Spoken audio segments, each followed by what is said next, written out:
بسم الله الرحمن الرحيم. ألف لام را.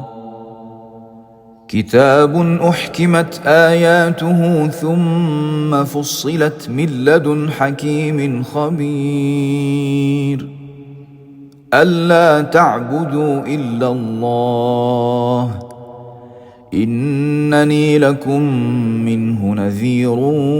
وبشير.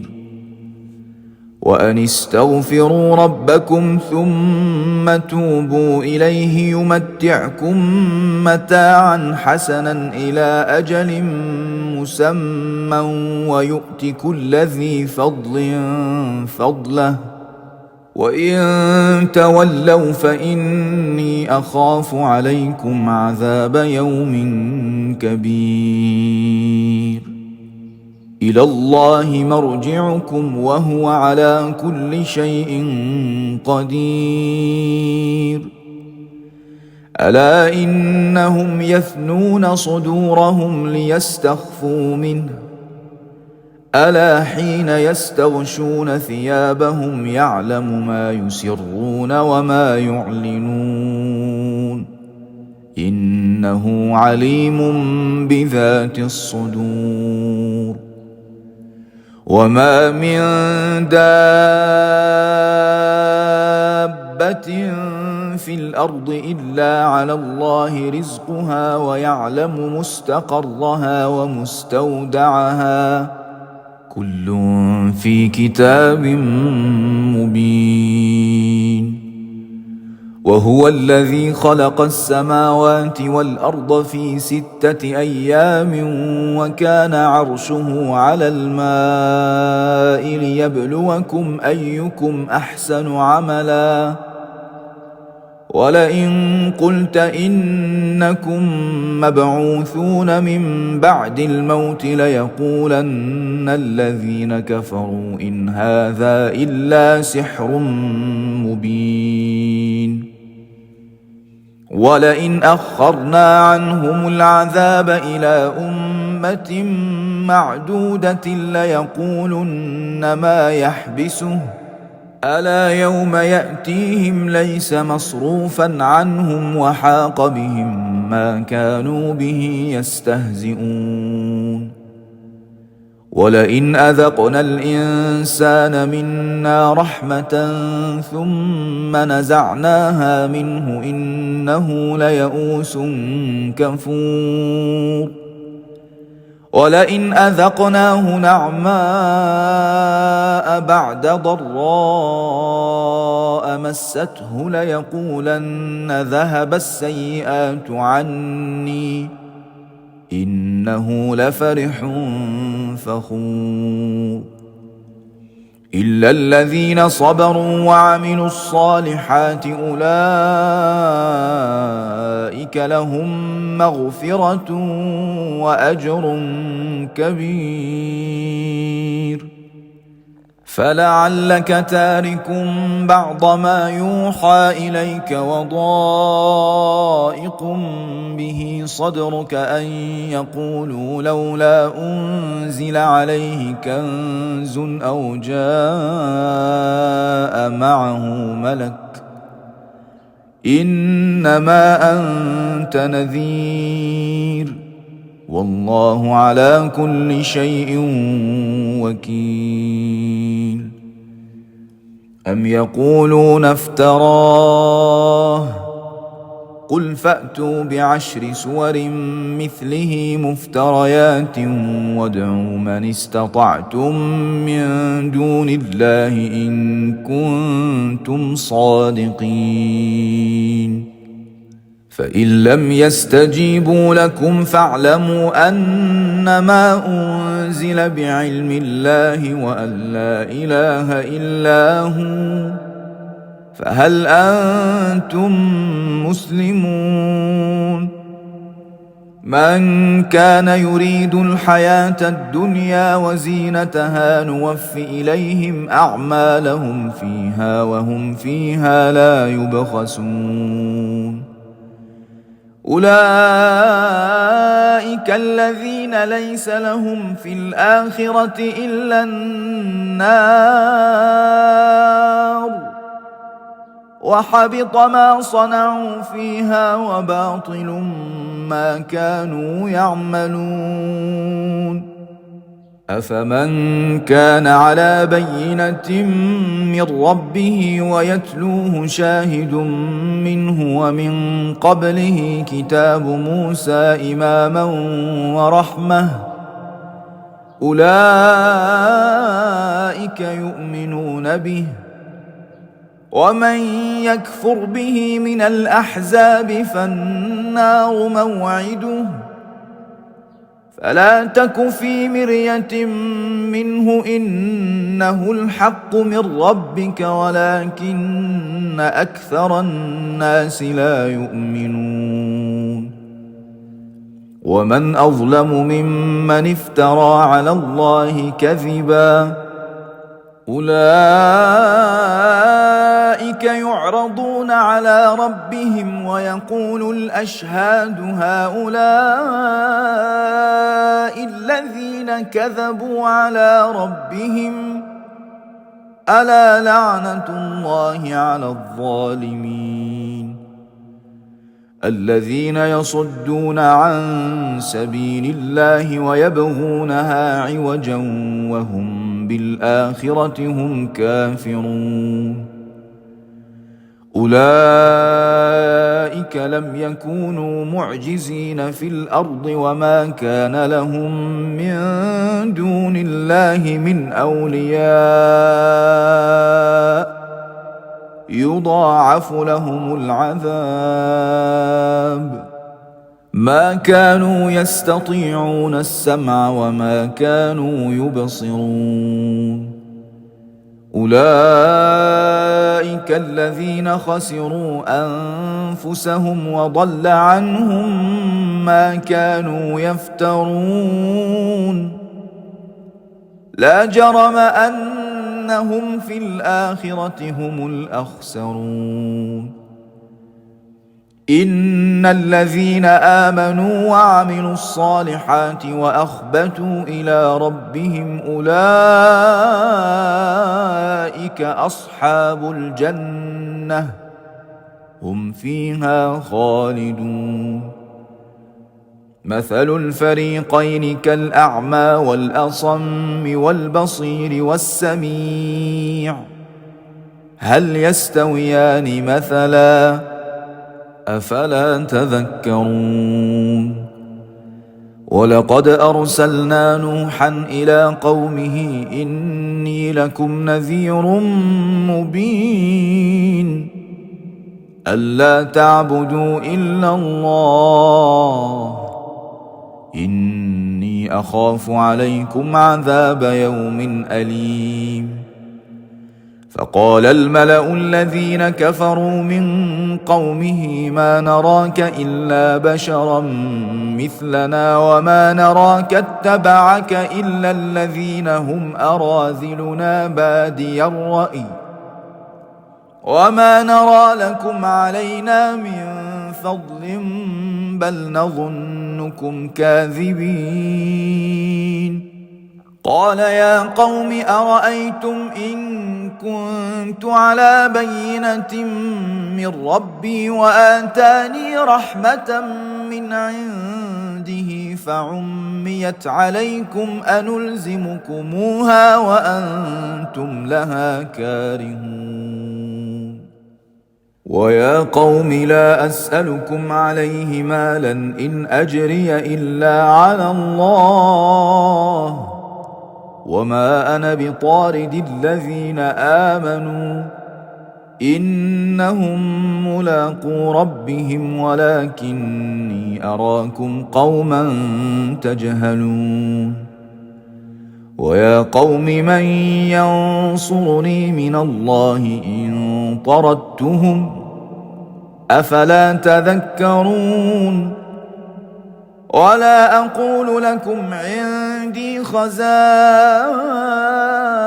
الله ولا أعلم الغيب ولا أقول إني ملك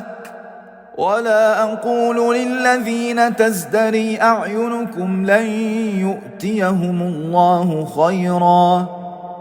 الله أعلم بما في أنفسهم، إني إذا لمن الظالمين.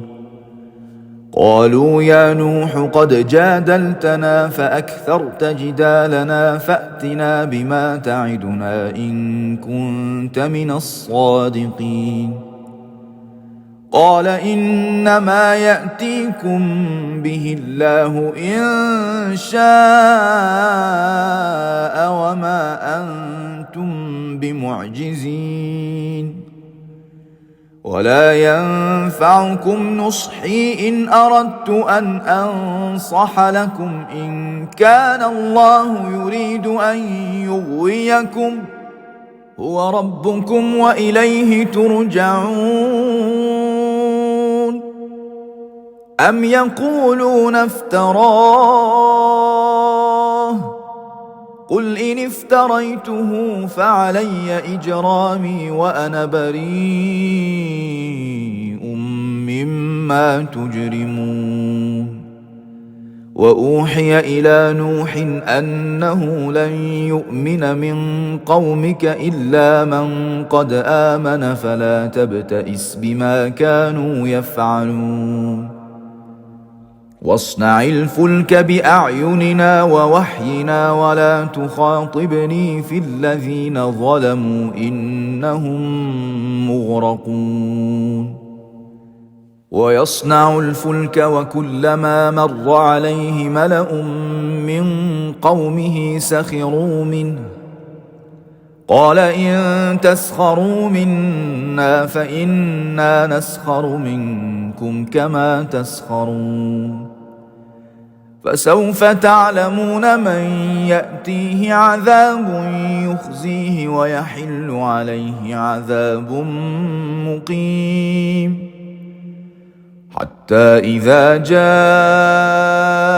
أمرنا وفارت النور قل نحمل فيها من كل زوجين اثنين وأهلك إلا من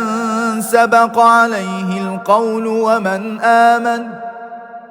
وما آمن معه إلا قليل. وقال اركبوا فيها بسم الله مجريها ومرساها إن ربي لغفور رحيم. وهي تجري بهم في موج كالجبال ونادى نوح ابنه وكان في معزل يا بني اركب معنا ولا تكن مع الكافرين. قال سآوي إلى جبل يعصمني من الماء، قال لا عاصم اليوم من أمر الله إلا من رحم،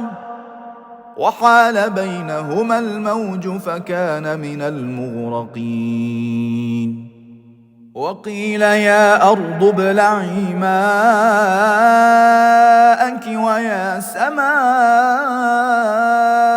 أقلعي وغيض الماء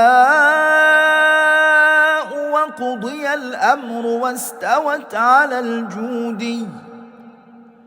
وقيل بعدا للقوم الظالمين.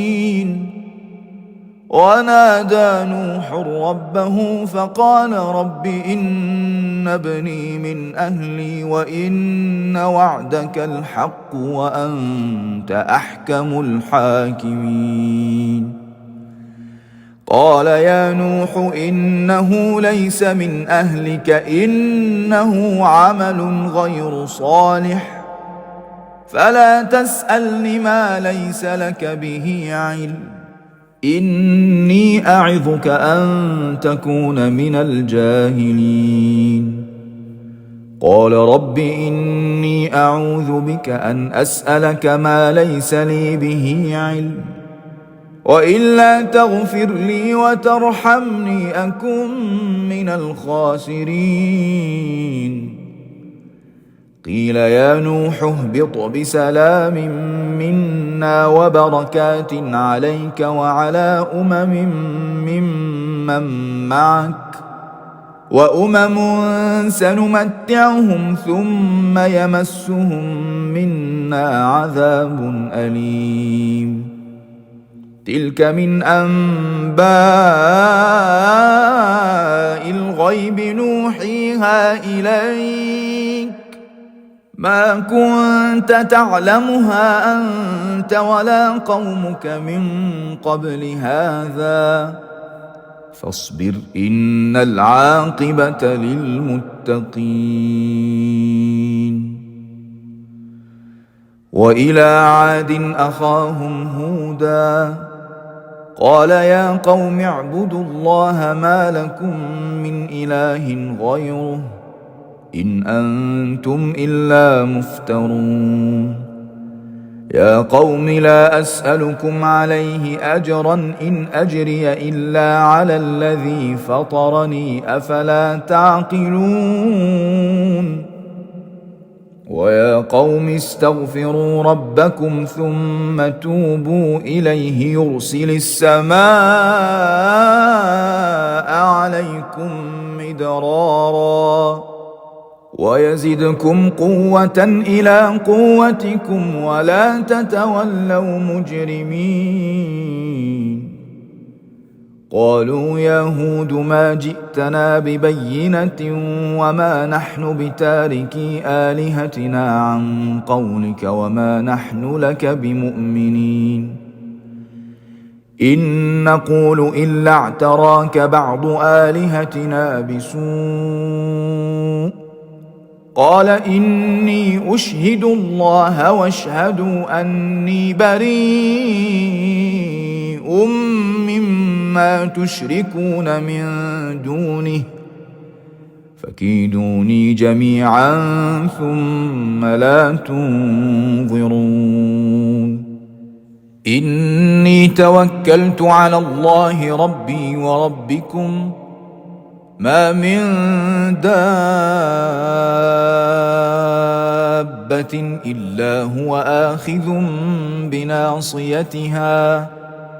إن ربي على صراط مستقيم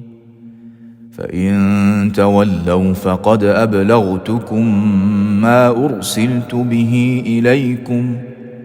ويستخلف ربي قوما غيركم ولا تضرونه شيئا إن ربي على كل شيء حفيظ ولما جاء أمرنا نجينا هودا والذين آمنوا معه برحمة منا ونجيناهم من عذاب غليظ وتلك عاد جحدوا بآيات ربهم وعصوا رسله واتبعوا أمر كل جبار عنيد وأتبعوا في هذه الدنيا لعنة ويوم القيامة ألا إن عادا كفروا ربهم ألا بعدا لعاد قوم هود وإلى ثمود أخاهم صالحا قال يا قوم اعبدوا الله ما لكم من إله غيره هو أنشأكم من الأرض واستعمركم فيها فاستغفروه ثم توبوا إليه إن ربي قريب مجيب قالوا يا صالح قد كنت فينا مرجوا قبل هذا أتنهانا أن نعبد ما يعبد آباؤنا وإننا لفي شك مما تدعونا إليه مريب قال يا قوم أرأيتم إن كنت على بينة من ربي وآتاني منه رحمة فمن ينصرني من الله إن عصيته فما تزيدونني غير تخسير ويا قوم هذه ناقة الله لكم آية فذروها تأكل في أرض الله ولا تمسوها بسوء فيأخذكم عذاب قريب فعقروها فقال تمتعوا في داركم 3 أيام ذلك وعد غير مكذوب فلما جاء أمرنا نجينا صالحا والذين آمنوا معه برحمة منا ومن خزي يومئذ إن ربك هو القوي العزيز وأخذ الذين ظلموا الصيحة فأصبحوا في ديارهم جاثمين كأن لم يغنوا فيها ألا إن ثمود كفروا ربهم ألا بعدا لثمود ولقد جاءت رسلنا إبراهيم بالبشرى قالوا سلاما قال سلام فما لبث أن جاء بعجل حنيذ فلما رأى أيديهم لا تصل إليه نكرهم وأوجس منهم خيفة قالوا لا تخف إنا أرسلنا إلى قوم لوط وامرأته قائمة فضحكت فبشرناها بإسحاق ومن وراء إسحاق يعقوب قالت يا ويلتى أألد وأنا عجوز وهذا بعلي شيخا إن هذا لشيء عجيب قالوا أتعجبين من أمر الله رحمة الله وبركاته عليكم أهل البيت إنه حميد مجيد فلما ذهب عن إبراهيم الروع وجاءته البشرى يجادلنا في قوم لوط إن إبراهيم لحليم أواه منيب يا إبراهيم أعرض عن هذا إنه قد جاء أمر ربك وإنهم آتيهم عذاب غير مردود ولما جاءت رسلنا لوطا سيء بهم وضاق بهم ذرعا وقال هذا يوم عصيب وجاءه قومه يهرعون إليه ومن قبل كانوا يعملون السيئات قال يا قوم هؤلاء بناتي هن أطهر لكم فاتقوا الله ولا تخزون في ضيفي أليس منكم رجل رشيد قالوا لقد علمت ما لنا في بناتك من حق وإنك لتعلم ما نريد قال لو أن لي بكم قوة أو آوي إلى ركن شديد قالوا يا لوط إنا رسل ربك لن يصلوا إليك فأسر بأهلك بقطع من الليل ولا يلتفت منكم أحد إلا امرأتك إنه مصيبها ما أصابهم إن موعدهم الصبح أليس الصبح بقريب فلما جاء أمرنا جعلنا عاليها سافلها وأمطرنا عليها حجارة من سجيل منضود مسومة عند ربك وما هي من الظالمين ببعيد وإلى مدين أخاهم شعيبا قال يا قوم اعبدوا الله ما لكم من إله غيره ولا تنقصوا المكيال والميزان إني أراكم بخير وإني أخاف عليكم عذاب يوم محيط ويا قوم أوفوا المكيال والميزان بالقسط ولا تبخسوا الناس أشياءهم ولا تعثوا في الأرض مفسدين بقية الله خير لكم إن كنتم مؤمنين وما أنا عليكم بحفيظ قالوا يا شعيب أصلاتك تأمرك أن نترك ما يعبد آباؤنا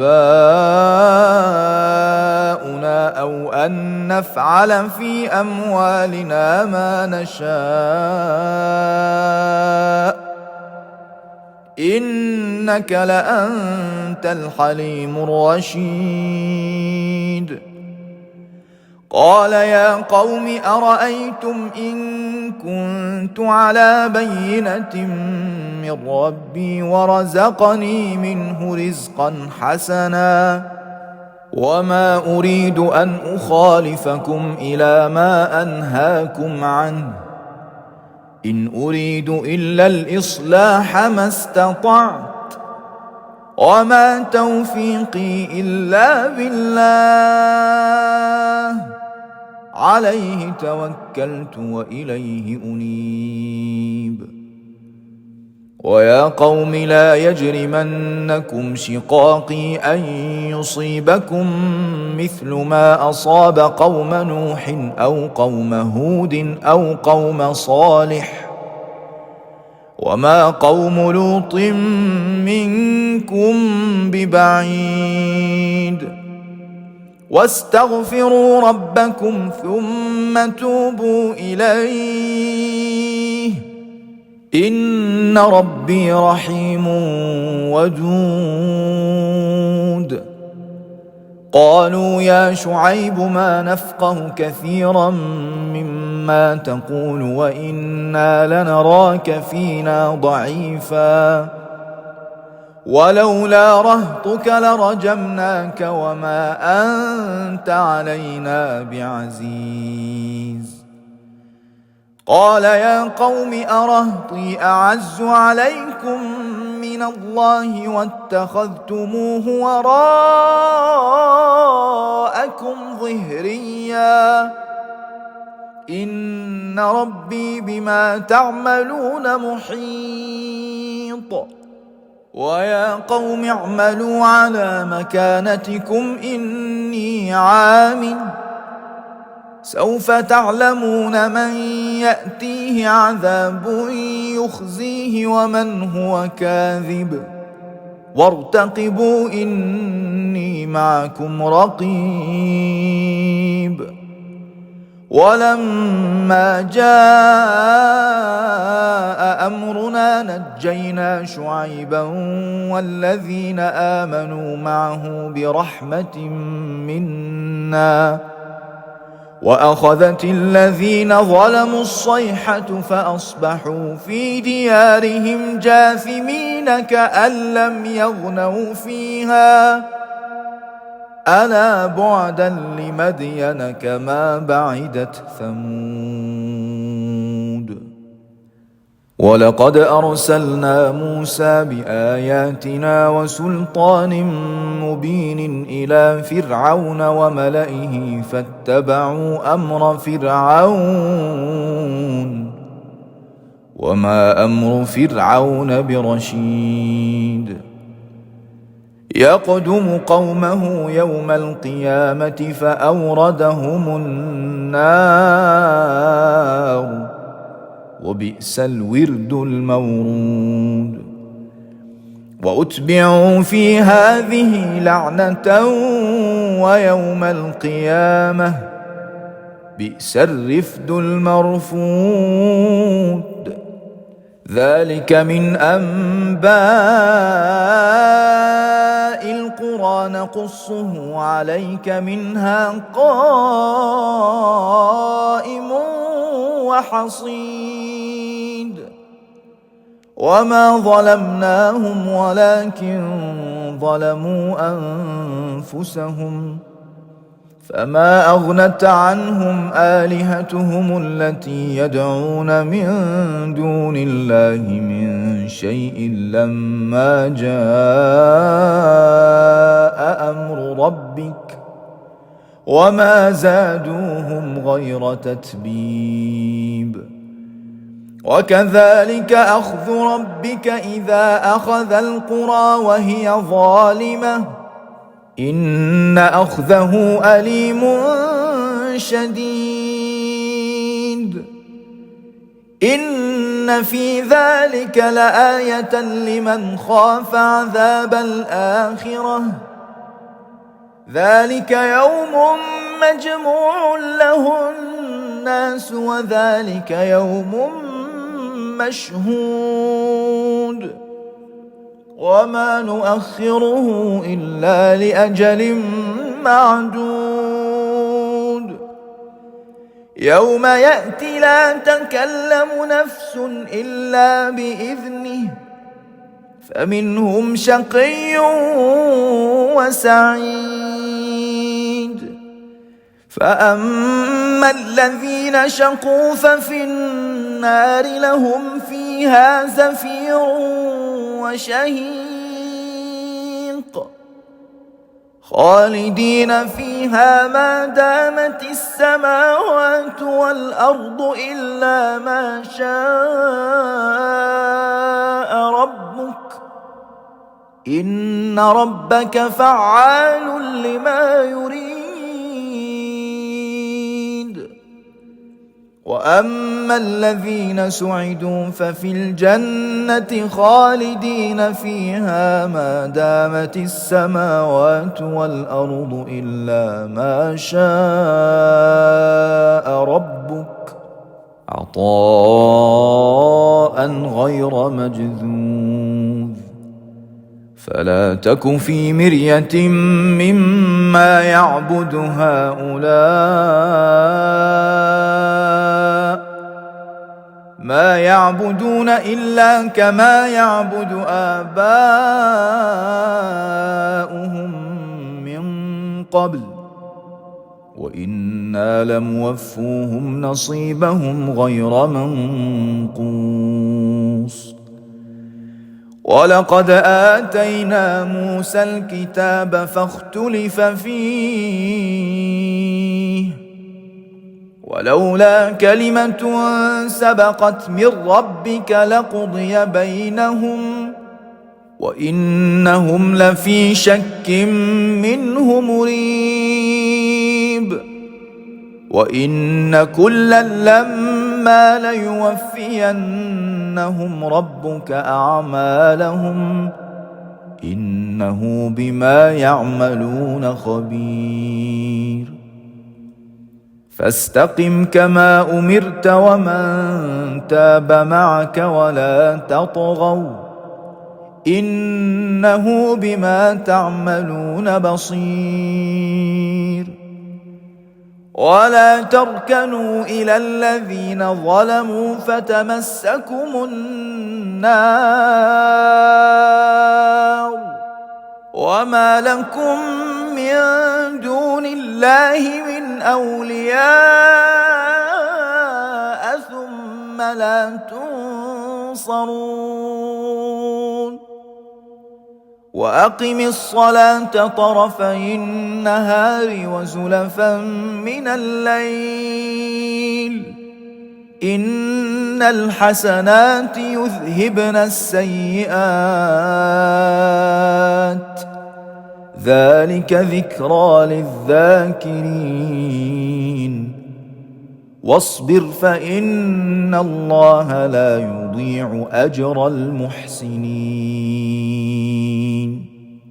فلولا كان من القرون من قبلكم أولو بقية ينهون عن الفساد في الأرض إلا قليلا ممن أنجينا منهم واتبع الذين ظلموا ما أترفوا فيه وكانوا مجرمين. وما كان ربك ليهلك القرى بظلم وأهلها مصلحون. ولو شاء ربك لجعل الناس أمة واحدة ولا يزالون مختلفين إلا من رحم ربك ولذلك خلقهم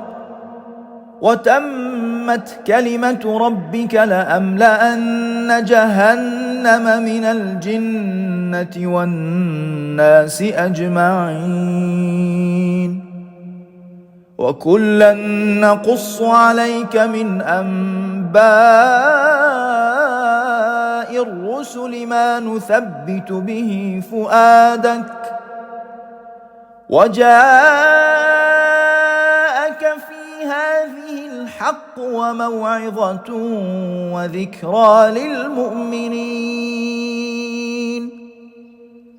وقل للذين لا يؤمنون اعملوا على مكانتكم إنا عاملون وانتظروا إنا منتظرون. ولله غيب السماوات والأرض وإليه يرجع الأمر كله فاعبده وتوكل عليه وما ربك بغافل عما تعملون.